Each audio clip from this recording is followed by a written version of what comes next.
الحمد للہ رب العالمین الصلاة والسلام علی سید الانبیاء والمرسلین وعلی آلہ واصحابہ اجمعین اما بعد اعوذ باللہ من الشیطان الرجیم بسم اللہ الرحمن الرحیم بحمد اللہ تعالیٰ کہ اللہ رب العزت جل و حکیم کے احسان اور کرم سے آج آپ کا سبق شروع ہوگا سورۃ القمر شیفہ کی 22 نمبر آیا شیفہ سے آگے، تو ملاحظہ کیجیے۔ اعوذ باللہ من الشیطان الرجیم بسم اللہ الرحمن الرحیم کذبت ثمود بالنذر، کذبت جٹلایا، ثمود قوم ثمود نے، بالنذر ڈر سنانے والوں کو۔ قوم ثمود حضرت صالح علیہ السلام کی قوم کو کہا جاتے ہیں۔ انہوں نے حضرت صالح علیہ السلام کا انکار کیا تھا۔ ربی ذوالجلال ارشاد فرماتے ہیں انہوں نے نذر ڈر سنانے والوں کو جٹلایا، یہ رسولانی اعظام کو جٹلایا۔ معلوم ہوا کہ ایک رسول کا انکار کرنا گویا کہ سب رسولوں کا انکار کرنا ہے۔ الحمدللہ تعالیٰ ثم الحمدللہ تعالیٰ، ہم ایمان والے حضرت آدم علیہ السلام سے لے کے رسول مرشد رحمت عالم صلی اللہ تعالی وسلم تک تشریف لانے والے سارے کے سارے رسولوں پر ایمان لاتے ہیں۔ ہم ان میں سے کسی کا بھی انکار نہیں کرتے ہیں، اور ہمارے نزدیک یعنی ایمان کیا ہے؟ سارے رسولوں کو ماننا، ساری کتابوں کو ماننا، فرشتوں کو ماننا، تقدیر کے خیر و شر کو ماننا، قیامت کے دن کو ماننا، اور یہ یقین رکھنا کہ سب کچھ یقیناً ہے، یہ ایمان ہے۔ الحمدللہ تعالیٰ ثم الحمدللہ تعالیٰ، ہم کسی رسول کا انکار نہیں کرتے۔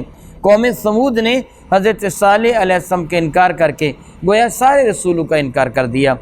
آپ اس کو بالکل آسانی کے ساتھ یوں سمجھ سکتے ہیں، قرآن کریم کی ایک آیہ برکہ کا انکار کرنا بھی کفر ہے، وہ سارا قرآن کریم کے انکار کرنے کے مترادف ہوگا۔ کوئی آدمی کہے میں قرآن کی فلاں کو نہیں مانتا، وہ کافر ہے، جس طرح سارے قرآن کریم کا انکار کرنے والا کافر، اسی طرح کسی ایک رسول کا انکار کرنے والا کافر۔ ربی ذوالجلال فرماتے ہیں فقالو، پھر انہوں نے کہا، ابشرن، کیا جو شخص بشر ہے، ایک انسان ہے، منا ہے بھی ہم میں سے ہی، واحدن وہ ایک تنہا ہے، نتبعہ کیا ہم اس کی اتباع کریں؟ کافروں نے جب رسول نظام کا انکار کیا تو گستاخی کا پہلا زینہ یہ تھا کہ ان کو اپنی طرح کا ایک بشر جان لیا کہ یہ ہماری طرح کا ایک بشر ہے، یہ گستاخی کا پہلا زینہ ہے، اور پھر سے آگے گستاخی بڑھتی چلی جاتی ہے۔ کسی آدمی کو آپ سمجھائیں کہ دیکھ تیرا باپ ہے، اپنے باپ کی تعظیم کر، اپنے باپ کی توقیر اپنے پیش نظر رکھے، وہ جواباً کہے وہ کیا ہے، وہ تو میری طرح کا انسان ہی ہے، جس طرح میں انسان ہوں ایسے ہی باپ میرا انسان ہے، تو اس کا یہ رویہ گستاخانہ کہا جائے گا، اس کا یہ رویہ ادب و احترام والا نہیں کہا جائے گا۔ اس پہ شک نہیں کہ اس کا باپ اسی کی طرح ہے، لیکن اس کی طرح وہ درجے کے اعتبار سے تو نہیں ہے نا، یہ بیٹا ہے وہ باپ ہے، وہ کیسے دونوں برابر ہو گئے؟ یہ برابر نہیں ہو سکتے۔ اب ایک عام آدمی، ایک امتی اور نبی کو کہے وہ میری طرح کا ہی ایک ہے، یہ گستاخی ہے۔ نبی ہوتے بشر ہی ہیں، اس میں کوئی بھی شک نہیں ہے، ہوتے بشر ہیں، لیکن ان کو اپنی طرح کا معمولی بشر کہہ دینا یہ گستاخی کا پہلا زینہ ہے۔ پھر آگے گستاخی بڑھتی چلی جاتی ہے۔ ان لوگوں نے کیا کہا حضرت صالح علیہ السلام کے لیے کہ ایک بشر ہے ہم میں سے، نتبعہ ہم اس کی اتباع کریں، اس کے پیچھے پیچھے چلیں، انا اذا لفی ضلال وسعور، پھر ایسی صورت میں اگر ہم اس کے پیچھے پیچھے چلیں گے، اس کا کہنا مان لیں گے، ہم دیوانے ہوں گے، پاگل ہوں گے، وسعور اور معاذ اللہ تعالیٰ گمراہ ہوں گے۔ سعور لفظی معنی اس کا قیمت بھی ہوا کرتا ہے، عربی میں سعرون قیمت کو کہتے ہیں، اور دیوانگی کو بھی کہتے ہیں، یہاں دیوان کی ہی مراد ہے، کہنے کے دلال گمراہ ہوں گے ہم، اور سعور ہم دیوانے ہوں گے، یعنی ہم تو پہلے درجے کے پاگل اور گمراہ ہوں گے اگر ہم اس کا کہنا مانیں گے، ہماری طرح کا ایک بشر، ہم تو اس کا کہنا نہیں مانیں گے۔ معاذ اللہ تعالیٰ ثم معاذ اللہ تعالیٰ کہنے لگے اُلقی الذکر، کیا ڈالا گیا ہے، القاء کیا گیا ہے۔ القاء کا معنی ہوتا ہے کسی کی جانب کسی شے کو منتقل کر دینا۔ اللہ رب العزت جل وعلا کی بعض اوقات انبیاء علیہ السلام کو براہ راست وحی فرماتے ہیں، جبریل امین کے ذریعے سے وحی فرماتے ہیں، اور کبھی ان کے قلب انور میں کسی بات کا القاء کر دیا جاتا ہے، جس کو ہم عرف عام میں الہام کا نام بھی دیتے ہیں، کہ اللہ تعالیٰ جل وعلا کی طرف سے دل میں کسی بات کا القاء کر دیا جانا، ڈال دینا دل میں بات، اسی چیز پر عمل کیا جاتا ہے۔ تو انہوں نے یہ کہا اول کی ذکر، تو کیا ان کی جانب ذکر نازل کیا گیا ہے؟ ذکر سے مراد وہ کتاب حقیقت ہے جو رب کائنات کی جانب سے صحائف کی شکل میں یا کتابوں کی شکل میں یا وحی کی شکل میں رب کائنات نے انبیاء علیہ السلام کی جانب نازل فرمایا، یہاں ذکر سے وہی مراد ہے۔ اول کے یہ ذکر علیہ، تو کیا ہم میں سے اس پہ وہ ذکر نازل کیا گیا ہے من بیننا، ہمارے درمیان، بل ہوا، بلکہ وہ ہے کون؟ یعنی حضرت صالح علیہ السلام، کذاب، معاذ اللہ تعالی، مبالغہ کا صیغہ ہے، کاذب نہیں، کذاب، بہت بڑا جھوٹا، اللہ یعوذ باللہ تعالی، اشر، شیخی باز، اترانے والا، جو اس میں شے نہ پائی جائے اس کا دعویٰ کرنے والا، شریر آدمی۔ اور ان دیکھیں کتنی بڑی گستاخی کی، جس طرح ابھی تھوڑی دیر پہلے میں نے کہا کہ گستاخی کی ابتدا کس سے کی؟ اپنی طرح کا بشر کہہ کے، پھر مزید گستاخی کی، اس میں کچھ نازل نہیں ہوا، پھر مزید گستاخی میں آگے بڑھے، کذاب کہہ دیا اللہ کے برگزیدہ نبی کو، حالانکہ انبیاء سے بڑھ کر سچا اور کون ہو سکتا ہے۔ اشر کہہ دیا کہ جو ان کے پلے ہے نہیں اس کے اظہار کا، شیخی باز ہیں، شریر ہیں۔ اللہ کے کائنات جل وعلا ارشاد فرماتے ہیں سیعلمون غداً، آنے والے کل کو انہیں پتہ چل جائے گا، سین ان قریب، یعلمون وہ جان جائیں گے، سیعلمون غداً ان قریب وہ جان جائیں گے آنے والے کل کو، مسا کل گزشتہ کو، غداً آنے والے کل کو، وہ آنے والے کل کو یعنی قیامت کے دن جان جائیں گے، من الکذاب، اس شخص کو کہ جو بہت بڑا جھوٹا تھا، اشیر جو شیخی باز تھا، ان قریب ان کو کل پتہ چل جائے گا وہ کون ہے، یعنی انہیں پتہ چل جائے گا ان کی اپنی کرتوتوں کا کہ شیخی باز، شریر ترین، بدبخت ترین، بہت بڑے جھوٹے، یہ بدبخت ہیں، اللہ کے نبی نہیں۔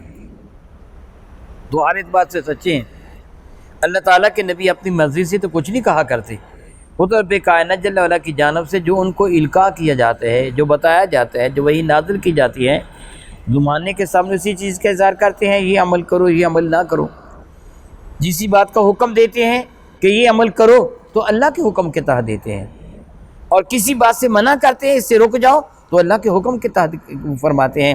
تو پھر ان کا یہ قول ان کا اپنا قول نہیں ہوتا، رب کائنات کی جانب سے القاء کیا ہوا ہوتا ہے۔ تو ومن اصدق من اللہ قیلا، پھر کائنات میں رب سے بڑا سچا کون ہے؟ سب سے بڑا سچا میرا اللہ ہے۔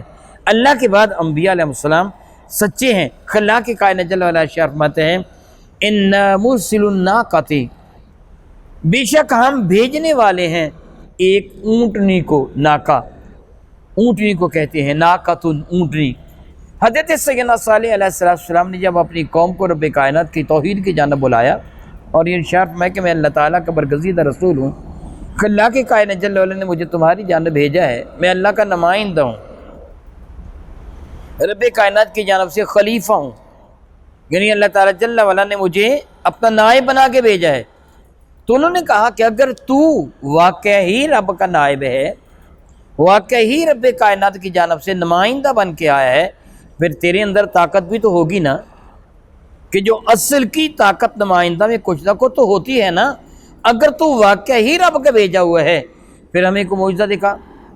تو آپ نے فرمایا معجزہ کیا دیکھنا چاہتی ہو؟ معجزہ وہ شے جس کے مقابلہ میں عقل انسانی عاجز آ جائے، کہتے ہیں معجزہ اسے کہتے ہیں کہ جس کے مقابلہ میں انسانی عقل عاجز آ جائے، وہ معجزہ ہے۔ معجزہ دیکھا، فرمانے کہ کیا چاہتی ہو، کیا معجزہ؟ وہ کہنے کہ سامنے کا پہاڑ ہے نا، اس پہاڑ سے ہمارے سامنے پیدا ہو اونٹنی، اور وہ عام اونٹنی کے برابر نہ ہو، وہ تیرا معجزہ ہو، یعنی عقل میں اس کا قد کاٹ نہ آئے کہ اس کی مثل کبھی کسی نے دیکھا ہی نہ ہو۔ تو حضرت صالح علیہ السلام نے رب العزت کے حضور اپنا سر سجدہ میں رکھ دیا اور عرض کیا ہے پروردگار عالم جل وعلا، اگر میں تیرا رسول ہوں، معاذ اللہ تعالیٰ یہ نہیں کہ اگر ہوں کہ نہیں ہوں، اگر میں تیرا رسول ہوں، جیسا کہ ہوں میں تیرا رسول، تو اے رب کائنات جل والا پھر میری دعا کو قبول فرما، ان لوگوں کی ڈیمانڈ کے مطابق، خواہش کے مطابق، تمنا کے مطابق، چاہت کے مطابق اے رب کائنات جل والا اونٹنی اس پہاڑ سے پیدا فرما دے۔ سجدہ میں سر رکھ کر آپ نے بارگاہ رب العزت میں یہ عرض کیا، خلا کے کائنات جل والا نے اپنے برگزیدہ بندے کی دعا کو شف قبول سے نوازا۔ ایک زلزلہ سا آیا، دیکھنے والوں نے دیکھا، ان کے سامنے پہاڑ پھٹ گیا۔ زلزلہ سا آیا، ایک عجب کیفیت آری ہوئی، وہ سارے لوگ حیران ہو گئے، دیکھ رہے تھے، وہ پہاڑ پھٹ گیا۔ پہاڑ کے پھٹنے پر پہاڑ کے اندر سے ایک اونٹنی نکل آئی، اور اونٹنی نے پہاڑ سے نکلنے کے فوراً بعد ایک بچے کو جنم دے دیا۔ یعنی اب وہ اونٹنی کیا تھی؟ دودھ دینے والی اونٹنی بن گئی۔ وہ جب بچے کو جنم دینے کے بعد وہ دودھ دینے والی اونٹنی بن گئی۔ آپ اس کے قد کاٹ کا اندازہ اس بات سے لگا سکتے ہیں، پوری کی پوری وہ بستی تھی قوم سمود کی بستی، وہ اونٹنی اتنا دودھ دیتی تھی، اتنا دودھ دیتی تھی کہ پوری بستی والوں کو ایک دن کے لیے پانی کی جگہ دودھ ہی پینے کو مل جاتا تھا۔ اور اس کی خوراک ایسی تھی کہ بستی میں ایک کنواں تھا، تالاب تھا، زمین سے سوتا پھوٹتا تھا، چشمہ پھوٹا ہوا تھا، ایک حد تک اس کا پانی تالاب کی شکل میں موجود ہوتا تھا۔ وہ اونٹنی پانی پیتی تو سارے کا سارا ہی پی جاتی۔ وہ تو تھوڑا تھوڑا نکلتا تھا نا، زمین سے جو رستا تھا وہ تو تھوڑا تھوڑا رستا تھا، اور جب اونٹنی پیتی تو اتنی تیزی کے ساتھ کہ وہ پورا تالاب بھی ختم کر دیتی۔ پھر اگلے دن تک، یعنی پوری رات پھر تالاب میں آہستہ آہستہ پانی بھرتا چلا جاتا، اگلے دن تک پانی بھرتا۔ تو رب کائنات جل وعلا ارشاد فرماتے ہیں کہ نوح علیہ السلام، حضرت سیدنا صالح علیہ السلام اس قوم کی جانب مبعوث ہوئے تھے۔ صالح علیہ السلام کو فرمایا ان مرسل الناقۃ، یعنی ان کی ڈیمانڈ، ان کی تمنا کے مطابق آپ کی دعا کی وجہ سے ہم ناقہ عطا فرما رہے ہیں، ہم اونٹنی عطا فرما رہے ہیں، فتنتاً، مگر وہ اونٹنی ان کے لیے ہوگی فتنہ۔ فتنہ کا لفظی معنی ہوتا ہے آزمائش، ان کے لیے ایک آزمائش ہوگی، جانچ ہوگی۔ فتنۃ لہم، ان کے لیے ایک آزمائش ہوگی۔ فرتقبہم، رقیب عام طور پر اردو میں یہ لفظ استعمال کیا جاتا ہے، اور رقیب مد مقابل کے لیے کیا جاتا ہے۔ ایک محبوب کے دو محب ہوں، ایک معشوق کے دو عاشق ہوں تو ایک کو دوسرے کا رقیب کہا جاتا ہے۔ راہ تکنے والا، کہ کب مجھے موقع ملتا ہے میں اپنے معشوق کے ساتھ تعلق قائم کروں، کب وہ جاتا ہے، تو لفظی معنی ہوا راہ تکنے والا، دیکھنے والا۔ رب کائنات ارشاد فرماتے ہیں کہ فرتقبہم، اے صالح علیہ السلام آپ ان کا انتظار کیجئے، ان کی راہ دیکھیے، والصبر، اور ذرا صبر فرمائیے۔ یعنی رب کائنات صالح علیہ السلام کو تسلی دی، ڈھارس بندھائی، مقدر اللہ کی حضور پہلے ہی ہو چکا ہے، وہ جانتا ہے کیا ہوگا۔ صالح علیہ السلام کو ارشاد فرما دیا رب کائنات نے، صالح علیہ السلام آپ مطمئن رہیے، انہوں نے خود اپنے لیے اونٹنی مانگ کر اپنے آپ کو آزمائش میں ڈال لیا ہے۔ اب دیکھیں ان کا انجام کیسا ہوتا ہے، انتظار کیجئے اور ذرا ہماری قدرت کا نظارہ بھی دیکھیے کہ یہ بدبخت گستاخی کریں گے، پھر ہم ان کو کیسی گرفت فرماتے ہیں، ملاحظہ کیجئے۔ حضرت سیدنا صالح علیہ السلام کو رب کائنات نے ارشاد فرمایا نبئہم، اے میرے نبی ان کو خبر دیجئے، نبی خبر دینے والا، نبئہم ان کو خبر دیجئے، ان کو بتا دیجئے کہ ان الماء قسمت بینہم، ان الماء بے شک یہ جو تمہارا پانی ہے، تالاب ہے، قسمت یہ تقسیم کر دیا گیا ہے۔ قسمت کا لفظی معنی کیا ہوتا ہے؟ تقسیم کرنا۔ مقدر کا معنی کیا ہوتا ہے؟ مقدار، تقدیر، اندازہ، اس مقدار میں چیز، مقدر میں کیا ہے، یعنی اس کے لیے کس مقدار میں کیا دیا جائے گا، اس کی قسمت کیا ہے۔ رب کائنات جو قسام ازل ہے، تقسیم فرمانے والا ہے، اس سے اس کے حصہ میں کیا رکھا ہے، تو قسمت کا معنی ہوا تقسیم کرنا۔ فرماتے ہیں ان الماء قسمتن، بے شک یہ پانی تقسیم کر دیا گیا ہے، بینہم، ان کے درمیان، ان کے درمیان مجھ سے مراد کیا ہے؟ اونٹنی اور ان کے، ایک جانب اونٹنی ہے، ایک طرف یہ سارے کے ساری بستی والے ہیں، کل شربن، ہر ایک کے لیے، شرب مشروب پینے والی شے کو کہتے ہیں، اسی سے لفظ شراب ہے۔ شراب کا لفظی معنی پینے والی شے ہوتا ہے، شراب کا لفظی معنی پینے والی شے ہوتا ہے۔ جس طرح اللہ تعالیٰ جل وعلا آپ کو ہر میں شیفین کی زیارت کے لیے لے جائیں، آمین ثم آمین، اور آپ کے صدقہ سے مجھ ناچیز کو بھی آپ یہ دیکھیں گے، دیکھا ہوگا شراب الطفا، مراد کیا ہوگا؟ سیب کا پانی۔ شراب کا لفظی معنی پانی ہوتا ہے، پینے والی شے، لیکن ہم عرف میں ایک مخصوص شے کو جو نشہ آور ہے، جس کو عربی میں خمر کہتے ہیں، ہم اس کو شراب کہتے ہیں۔ تو شربن پینے کے لیے، پینے کی شے، گھاٹ، محتضر، یہ کیا ہے؟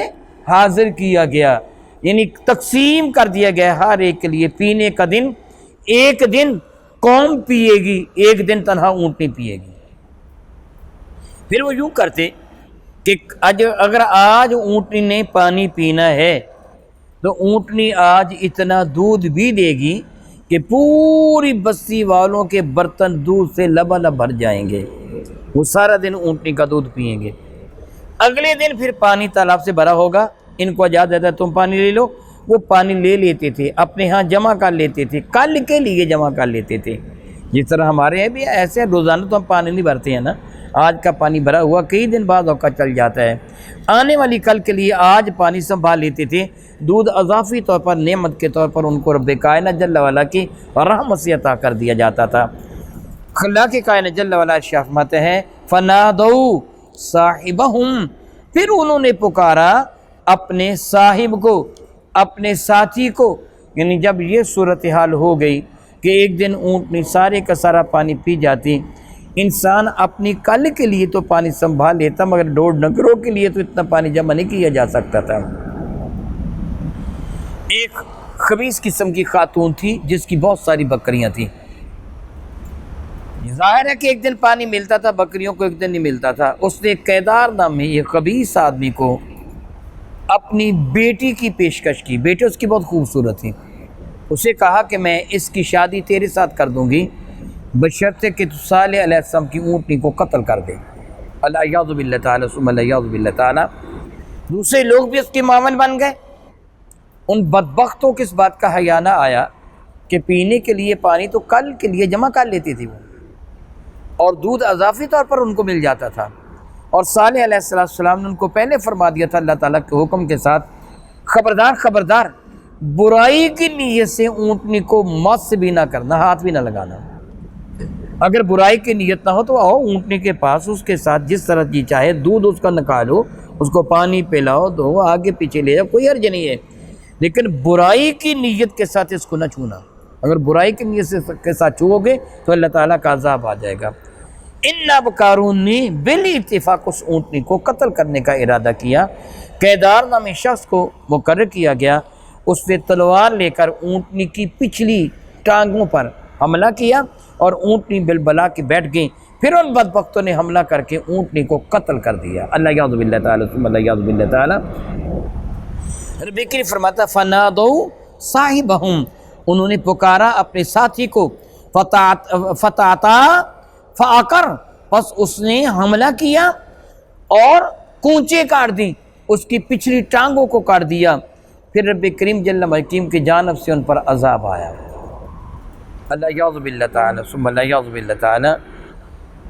اونٹنی کا بچہ بھاگ گیا، انہوں نے اس کا تعاقب کیا، وہ 3 مرتبہ چلایا، اس کے بعد وہ پہاڑ میں اسی طرح چھپ گیا جس طرح پہاڑ سے پیدا ہوا تھا، وہ کسی کو نہیں ملا۔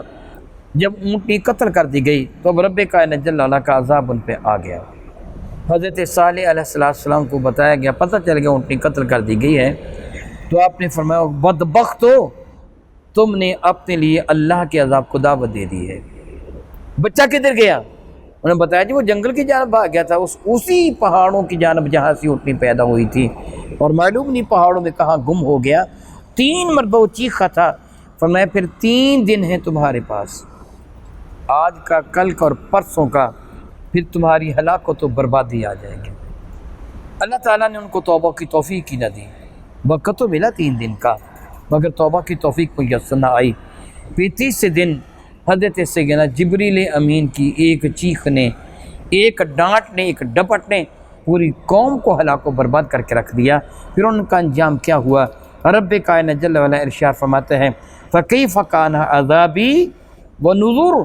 اے قرآن کے پڑھنے والے، یہ عرب کے رہنے والوں کو تو ویسے ہی اس چیز کا علم تھا نا، اور میں دیکھو پھر ہمارا عذاب کیسا ہوا، کیسا رہا ہمارا عذاب۔ وَنُذُرُ، ان کو ڈر سنانے والا، پھر کیسا رہا؟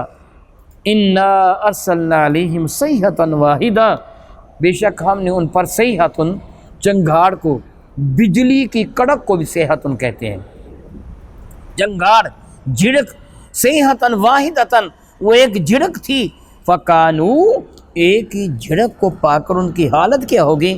كَحَشِيمٍ مُغْتَوِرٍ۔ حشیم، اہل عرب بکریوں کا باڑا بنانے کے لیے کانٹے دار جھاڑیوں کو کاٹ کے لے آتے ہیں، اور جس طرح ہمارے یہاں بھی شاید بڑے دوستوں کو تو یاد ہوگا، مجھے یاد ہے، میں جانتا ہوں کہ ہمارے گاؤں میں جو بکریاں چرانے والے تھے وہ بیری وغیرہ کی وہ شاخیں جس کو چھاپے کہتے ہیں وہ کاٹ کے لے آتے اور ان کا انبار بنا کے ایک باڑ سی بنا دیتے، باڑا اس انداز سے بناتے تھے، اس کے اندر بکریاں ہوتی، اور باڑ کا فائدہ ہوتا کہ باہر سے کوئی درندہ، کوئی کتا، کوئی جانور اندر نہیں آتا نا، انسان اندر آتا، وہ دیوار نہیں بناتے تھے، بس یہ باڑ بنا دیتے تھے، اس کو باڑا ہی کہتے تھے۔ اور پھر جب وہ کئی سالوں کے بعد وہ کانٹے ان کے جھڑ جاتے، وہ اس قدر ہو جاتے، باریک ہو جاتے کہ ان کو وہ لاٹھیوں کے ساتھ کوٹ کر چورا چورا کر دیتے، ان کو ایندھن کے طور پر استعمال کر لیتے اور نئی شاخیں لا کر پھر نیا باڑا بنا لیتے۔ یہ جو کوٹے ہوئے کانٹے اس کو عربی میں حشیمن کہتے ہیں، یعنی چورا چورا کیے ہوئے۔ رب کائنات ارشاد فرماتا ہے کہ جب جبریل نے ان کو ڈانٹا تو ان کی حالت کیا ہو گئی؟ اللہ یعوذ باللہ تعالیٰ فرماتا ہے کحشیم مغتظر، جس طرح روندی ہوئی گھاس یا وہ کوٹے ہوئے وہ شاخیں جو باریک چورا چورا ہو جائیں، پھر ان کی حالت یہ ہو گئی۔ گویا سب کو سادہ سے لفظوں میں یوں کہیے، جبریل امین کی ڈانٹ کی شدت اتنی زیادہ تھی، ان سب کا قیمہ کوٹ دیا گیا، ہلاک کو برباد کر کے رکھ دیا گیا۔ اللہ کے کائنات ارشاد فرماتے ہیں وَلَقَدْ یَسَّرْنَا الْقُرْآنَ لِلذِّکْرِ، بے شک ہم نے قرآن کو یاد کرنے کے لیے بہت آسان کر دیا۔ فرماتے ہیں فَهَلْ مِن مُدَّکِرٍ، اور تم میں کوئی ایسا ہے جو اس سے نصیحت قبول کرے؟ ہمیں جو واقعات ذکر کیے گئے ہیں ان سے کوئی ایسا ہے جو نصیحت قبول کرے؟ قرآن کریم کے سمجھانے کا انداز کتنا حسین ہے۔ واقعات کا ذکر کرنے کے بعد گویا ہمیں احساس دلاتا ہے ان واقعات کو پیش نظر کو، تم گناہ نہ کرنا، تم نبی کی نافرمانی نہ کرنا، تم نبی کی گستاخی نہ کرنا۔ دیکھو کیا انجام ہوا ان لوگوں کا جنہوں نے نبی کی گستاخی کی تھی، نافرمانی کی تھی۔ رب کائنات کے حضور میں دعا کرتا ہوں اللہ کے کائنات جل وعلا ہمیں زندہ رکھے تو ایمان کے ساتھ، نبی کریم شفیع معظم رحمت کون و مکان کی سچی غلامی کا پٹا ہمارا مقدر فرمائے، زندہ رہیں تو حضور کی محبت میں، آخری ہچکی آئے تو اللہ اور اس کے رسول کے پیار میں، قیامت کے دن اٹھیں تو دامن مصطفیٰ کریم کا سایہ ہمارا مقدر بنے۔ آمین ثم آمین، او کما قال اللہ تبارک و تعالی، واللہ تعالی اعلم باسرار کتابہ۔